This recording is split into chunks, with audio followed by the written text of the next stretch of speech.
kami dari kelompok 7 yang beranggotakan Saya Nadia. saya Kalita, saya Rizkia, Saya Vira. Saya Tazkia. Saya Joa. Saya Dian. Saya Rifki. Saya Fahim. akan mempresentasikan mengenai hasil observasi kami di Baduy Luar yang bertemakan partisipasi masyarakat dan edukasi lingkungan. Saksikan ya. Masyarakat Baduy memiliki kearifan lokal dalam menjaga kelestarian alam dan lingkungannya. Namun, khususnya pada wilayah Baduy Luar, mereka telah terpengaruh oleh pola pengelolaan sosial dan lingkungan yang lebih modern. Oleh karena itu, kita perlu mengadakan adanya pengembangan wilayah yang masih sesuai dengan adat istiadat leluhur mereka.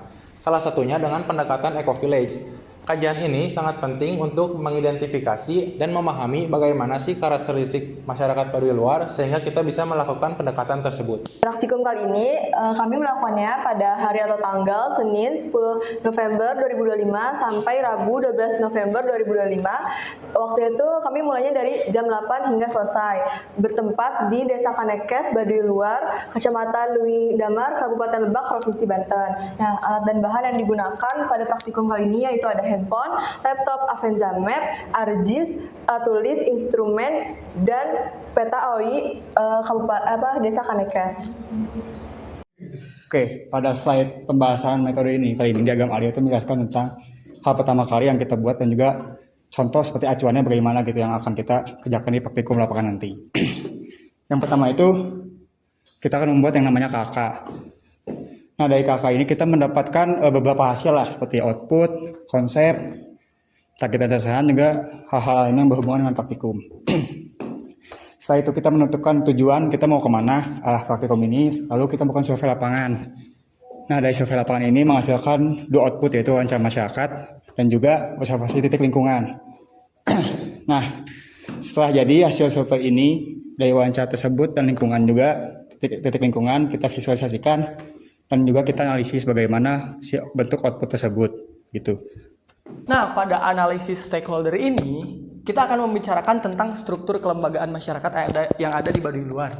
Yang pertama itu, struktur kelembagaan masyarakat di Baduy Luar itu sangat dipengaruhi oleh adat yang secara turun-temurun dilaksanakan di sana. Nah, stakeholder utamanya itu ada yang pertama itu ada Indung Kolot. Indung Kolot itu berfungsi sebagai sumber kebijakan tertinggi. Jadi Indung Kolot itu yang mengatur seluruh kehidupan yang ada di Baduy Luar. Yang kedua itu ada struktur pemerintahan lokal seperti Panggiwa dan Paletis. Kalau di kita mah itu artinya RT atau RW. Yang ketiga ada masyarakat. Masyarakat ini berperan sebagai apa sih? Masyarakatnya berperan sebagai pelaku utama dalam bentuk partisipasi yang ada di Baduy Luar.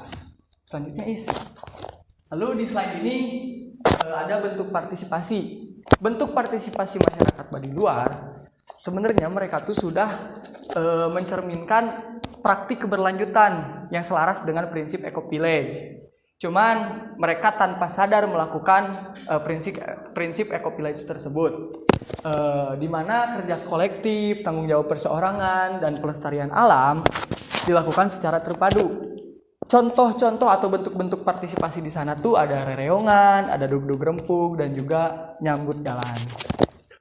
Ya, kami membuat output berupa peta sebaran kampanye edukasi lingkungan, di mana edukasi lingkungannya ini tersebar di beberapa titik. Di sini ada sekitar 5 titik ya, dan setiap posternya itu menginstruksikan atau menyampaikan pesan mitigasi supaya masyarakat lokal, yaitu masyarakat Baduy ataupun pengunjung ataupun wisatawan bisa menjaga lingkungan seperti jangan buang sampah sembarangan atau ayo kita hidup bersih dan sehat.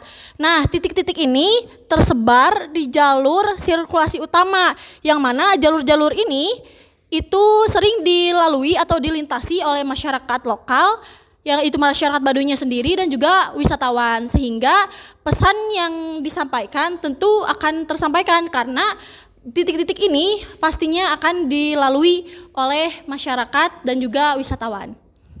Oke, dari peta yang sudah dibuat tadi sebelumnya itu kita coba convert ke layout yang lebih lebih bagus untuk media sosial, itu menggunakan service layout atau peta kreatif. Di sini juga kami beberapa menambahkan beberapa informasi terkait dengan SDGs dan juga informasi terkait Baduy, dan juga terkait untuk persebaran dari sebaran kampanyenya itu kami pertegas lagi di setiap titik-titik yang ada di peta itu. Nah, ada juga beberapa bentuk dari partisipasi masyarakat yang ada di Baduy. Seperti yang pertama itu ada layangan. Jadi layangan ini merupakan kegiatan membantu satu sama lain gotong royong yang bersifat kerjasama, tetapi kalau bisa yang nanti udah diumumkan terlebih dahulu dari jauh-jauh hari begitu. Lalu juga nyambut. Nyambut ini seperti kegiatan saling membantu juga, namun dalam bentuk berupa visual atau fisik. Jadi kayak barang, ada acara nikahan, tetangganya ngasih atau bagaimana kayak gitu. Lalu ada juga duduk gempuk. Nah, duduk gempuk dan layangan ini kurang lebih sama, cuman duduk gempuk ini bersifat spontan gitu. Jadi secara spontan dan langsung diumumkan dan tidak jauh-jauh hari gitu. Jadi seperti itu. Oke, baik. Jadi di sini ada poster edukasi lingkungan. Jadi di Baduy Luar itu di sepanjang jalan Baduy Luar ada poster-poster edukasi lingkungan seperti ini. Jadi kami hanya memvisualisasikan kembali.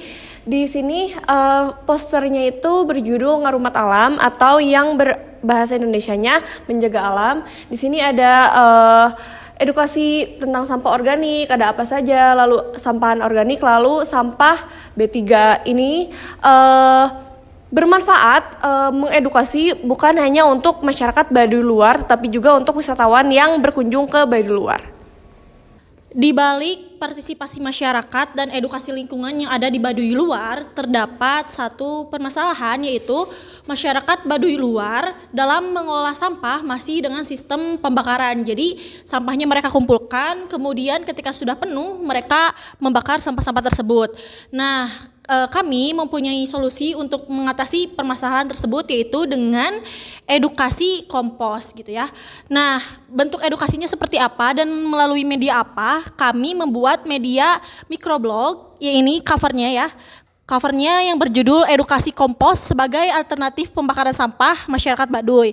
Nah, microblog ini nantinya bisa dibaca dan disebarluaskan sebagai bentuk solusi yaitu edukasi terhadap pembakaran sampah.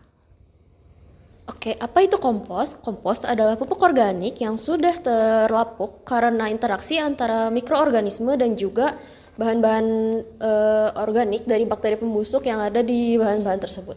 Bahan-bahannya tuh berupa jerami, kemudian rumput, kotoran hewan, bunga-bunga yang rontok, ataupun daun-daun kering, serta bahan-bahan organik lainnya. Nah, di balik sampah dapur kita, banyak sampah-sampah organik yang bisa kita manfaatkan kembali. Dan membakar sampah itu bukan hal yang bagus ya untuk membersihkan sampah karena dapat mencemarkan lingkungan dan menimbulkan polusi udara. Lalu sampah-sampah organik sisa rumah tangga bisa kita manfaatkan kembali menjadi kompos dan dapat berguna untuk tumbuhan di sekitarnya atau untuk pakan hewan.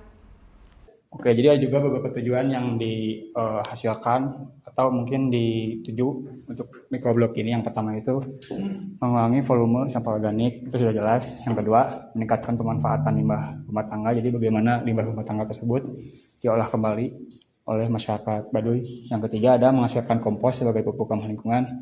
Ya, jadi dari pupuk yang ada, dari kotoran-kotoran yang ada menjadi pupuk gitu untuk ramah lingkungan. Yang terakhir ada meningkatkan kesadaran dan partisipasi masyarakat. Ini juga sudah jelas. Jadi meningkatkan kerjasama antar masyarakat juga itu termasuk dalam bentuk partisipasi dalam masyarakat. Seperti itu. Nah, dari pengolahan kompos sendiri itu ada metodenya ya. Yang pertama itu ada alat dan bahan yang dibutuhkan untuk pengolahan kompos ini. Yang pertama ada sampah organik rumah tangga, bahan kering seperti daun dan juga rumput. Lalu ada wadah kompos, air, dan alat pengaduk. Dari alat dan bahan yang dibutuhkan ada juga metode yang dipakai. Metode yang dipakai di sini kita pengomposan aerob skala rumah tangga. Apa itu pengomposan aerob skala rumah tangga? Itu adalah proses pengurangan sampah organik dengan bantuan oksigen dan mikroorganisme sehingga menghasilkan kompos yang bisa dimanfaatkan sebagai pupuk. Selanjutnya, cara pembuatan kompos. Yang pertama itu, kita harus memisahkan sampah organik dan dari sampah anorganik. Selanjutnya, cacah kecil agar proses penguraian lebih cepat. Kemudian, campur bahan basah dan bahan kering. Lalu, lakukan pengadukan dan lakukan pengontrolan kelembapan. Yang terakhir yaitu, diamkan kurang lebih 4-8 minggu sehingga kompos matang.